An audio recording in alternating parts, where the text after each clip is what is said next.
Thank you so much for reading our reading for us this morning. So, I wonder, how many of you like spy films? Can I have a show of hands from... Okay, yeah, a few people like spy films. Which kind of spy films do you like? Do you like Bond, a little bit of Bond? Do you like things that are a little bit more kind of intense than James Bond? I love spy films. I grew up watching spy films. I'm only 32. I grew up in the 90s and noughties where ITV would have James Bond at one point on pretty much every week. I'd start right at the beginning with Dr. No. And in fact, who's the favourite Bond? Who's the best Bond? It's such a question, isn't it? For me, Sean Connery, Roger Moore, but I do like Daniel Craig as well. So I would watch all of these Bond films growing up. I loved the sense of mystery. I loved the sense of style, to be honest with you, particularly with Bond. But as I've got older, I've really liked those kind of spy films set during the Cold War. I studied history in A-level. I find the Cold War period fascinating, international relations, the complexity of it, and particularly espionage in that time period. So I love the fact that the BBC at the moment are showing The Game, which is set in the 1970s. It was last on 10 years ago, a wonderful spy drama. I love Tinker Tailor Soldier Spy. I love all of that universe. Now, I've asked myself, what is it about them that I love, other than the mystery and the style? And I think it's nostalgia.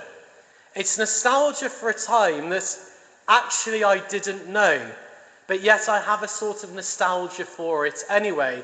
A time maybe that was less complicated than our time, where there are clear good guys and bad guys. Usually the bad guys in Bond films are very much the bad guys, or in films set during the Cold War, it's spying against the KGB. You know exactly who the good and the bad are. Nostalgia exploits dissatisfaction with the present time. So what am I dissatisfied with? I ask myself, is it the complexity of the moment, finding it hard when looking at the news to see where the good and the bad is in the mess that feels like our world at the moment? Am I longing actually for a time that was a little bit slower? In these old spy films, people didn't just default to technology. They had to use their wits, their intelligence. They had to use who they know. They had to build real connections in their community. So maybe in our current time, I feel dissatisfied with a lack of connection, true connection. Maybe I feel dissatisfied with the pace of life. Do things feel a bit too quick at the moment? So I look back at old spy films and I have nostalgia, even though I wasn't alive in the 70s or 80s, a nostalgia for a time that felt slower. Some of you who are there might disagree with me. You might say, but yes, Sam, you know, there were blackouts, and there was economic uncertainty, and there were wars and rumours of wars like there are today. But as a 32-year-old, I look back, and all I see are people who aren't looking at their smartphones, or aren't defaulting to the internet, but are building connection with one another.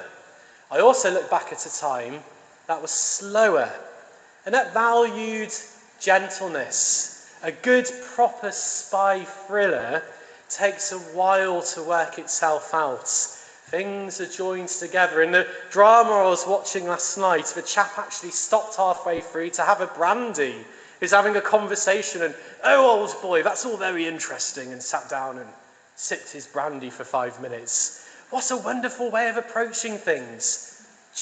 Not drinking brandy, but being slow. A gentleness with the world. And I think, well, why do I long for that? Maybe for me, at my age, I feel like I can't slow down in the week. I'm always rushing from one thing to the next, not only with ministry, but with personal lives. Whether it's the various WhatsApp groups that my family have got set up, probably 30 of them or something ridiculous, all pinging off, and my phone never rests. I've actually given it a break, which I'll come back to in a minute. So I look back at these old films and I think, gosh, how wonderfully slow and gentle. And I think the word that I've rediscovered is Sabbath. We heard that word a lot in our gospel reading today. On the Sabbath, Jesus was in the synagogue. Oh, Sabbath. What's Sabbath these days? Do we even have Sabbath anymore? Do we even have a concept of it in society? Or are we expecting each other to be on the go all the time? I'm going to sound very Puritan now, but once upon a time, things weren't open on a Sunday. And it just was the expectation. And it wasn't because people were killjoys. It's because I believe we valued rest and the importance of the workforce being able to have a break and spend time with one another and spend time, of course, with God. That's Sabbath. If you go to the continent, I grew up going to France a lot. In France and Spain and Portugal, they do still have a concept of Sabbath on Wednesdays and on Sundays. In France, shops just close on a Wednesday afternoon. No one complains. People just use that time to be and rest as humans. So I, as a 32-year-old in 2025 Britain, I look at these dramas and I long for a Sabbath. Because we don't have that concept anymore. I long for the idea of rest and being. Sabbath was actually God's first gift to creation. If you look at the book of Genesis, even before God gives us free will, we're told that God rested. God gave us the Sabbath as the first gift of creation. The sense that even creation itself needs to rest, has to fallow, has simply just to be as God created it to be. It formed an important bedrock to Jewish thought, and by the time of Jesus it had become well established as not only a habit, but as a law to keep. So Jesus today, preaching in the synagogue on the Sabbath, this enforced day of rest. But of course there are two different ways of seeing it. You had the school of thought that Jesus himself came from, which actually was the Pharisaical school. Jesus did belong to the group of the Pharisees. It's often a shock when I tell that to people, but that was his tradition. And the Pharisees view Sabbath as gift to do good on. You don't just rest on the Sabbath, you do good on it. The other school of thought, which became more and more legalistic, was that you did nothing on the Sabbath. And even good things were seen as work. And by the time of Jesus, that latter way of thinking had started to gain prominence. That the Sabbath became a day where you did nothing at all, and even if you did a good thing, you were criticised. Nothing, not even good things. You do nothing on the Sabbath. My grandfather was in the King Shropshire Light Infantry, and he served in Palestine in 1945. And we still have this at home. He was given a map of Jerusalem, and there are bits on the map that were shaded red, and it said underneath, "Do not enter these bits on the Sabbath," because of physical violence. Because even walking in uniform on the Sabbath day in ultra-Orthodox parts of Jerusalem, that's what it had become. Now, I'm not criticising at all our Jewish brothers and sisters for that interpretation, but I am saying that at the time of Jesus, you had these two almost competing schools of thought. Is Sabbath a gift, and can we use it to do good? Or is Sabbath a gift where we do nothing at all? And in the synagogue scene in today's gospel reading, which is the lectionary chosen reading for today, that's my little bit of Anglicanism for you. In that reading, you see the tension. What's Jesus doing? Is he doing good on the Sabbath, or should he be doing nothing at all? And it comes out in this encounter he has with this woman who we're told has been crippled for 18 years. She would have been well known in her village.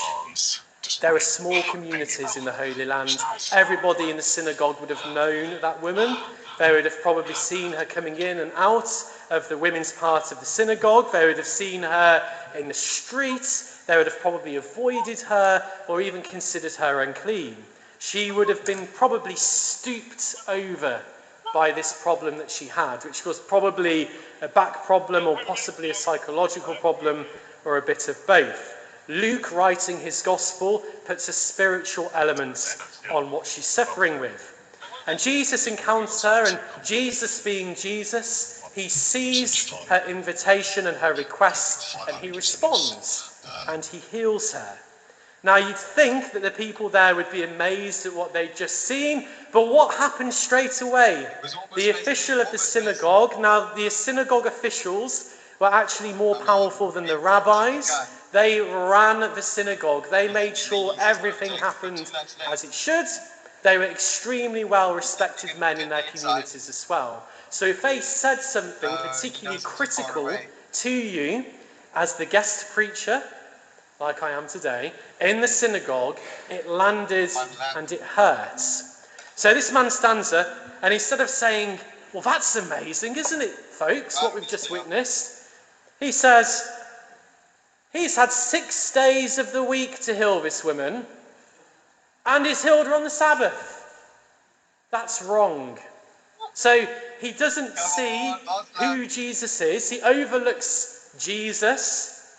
He also overlooks the meaning of Sabbath, and he does it just to criticize. He's legalistic. That isn't what you do on the Sabbath. Not, wow, who is this man that he's just healed this woman? Perhaps he's somebody worth listening to. It's, hang on a minute, you've had 6 days to heal her. Why choose today, the Sabbath? Now, it presents a bit of a challenge to us, actually, as Christians. Because how many times do we receive a gift from God? It could be the gift of Sabbath. It could be the gift of beautiful church buildings. And instead of rejoicing in that gift, we start worshipping the gift itself. We start placing more value on the gift than the giver. Because what this man in the synagogue had started to do was almost worship the concept of Sabbath rather than understanding where Sabbath came from and what it really means. How many times in churches do we almost worship our buildings, for example, rather than remembering that our buildings are a gift from God to us and to our community? How many times as Christians do we even start worshipping the concept of church rather than remembering that church is a gift to the world, pointing to God's love and holiness and peace? That's a particular problem sometimes we have in the Church of England with our governments and synods and committees. We sometimes get lost in the complexity of church and the system rather than remembering what the system's for. And this had started to happen with Sabbath. The man in the synagogue had got lost in the complexity of what can or can't you do on the Sabbath, because that's the most important thing, that we just keep the Sabbath, rather than remembering where the Sabbath came from, God's first gift to humanity, and forgetting that using Sabbath as gift means that you can use it to bless those around you. And Jesus calls this out. He says, well, on the Sabbath day, would you not help an animal in need? How better then it is to help a human in need and deliver her from what's oppressing her. And in saying that, Jesus calls her a daughter of Abraham.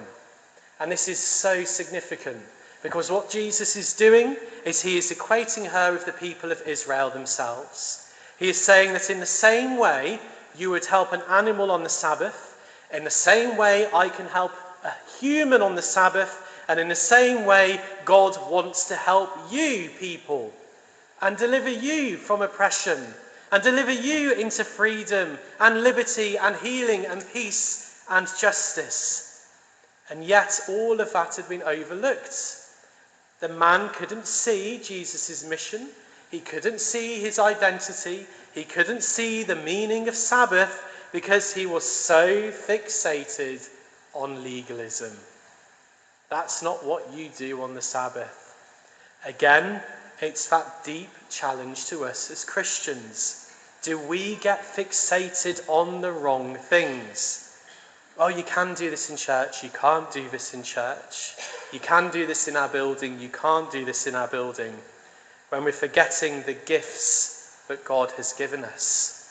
The gift of church, the gift of one another, and indeed the gift of Sabbath, of rest. How many of us fill up our times of rest? I know I certainly do. I find it really hard to rest because I've grown up in a society where it has become increasingly difficult to do that. So even on my day off, sometimes I'll start checking work emails out of compulsion because I don't know what else to do. That's how I've been moulded, and I'm forgetting myself, the gift of rest that God has given me, for my family, for myself, and for God. So, lots of challenges. Do you have a Sabbath in your own lives? Did you used to? If you don't anymore, what's happened? Do you find it time to rest and simply be and dwell with God? Are there things in your life where maybe the true meaning has got blurred a little bit, where we've got weighed down by legalism or the right or wrong ways of doing things? Are there gifts that God pours out upon you and upon me every single day? But like the official in the synagogue, our vision is clouded, perhaps through bitterness or hurt or anger, where we fail to see the gift in front of us. Our challenge is to see the gifts. Our challenge is to have eyes open to how God is working around us and to never fall into the trap of legalism. If we can do that, if we can avoid that, then we can really see the Christ standing in front of us.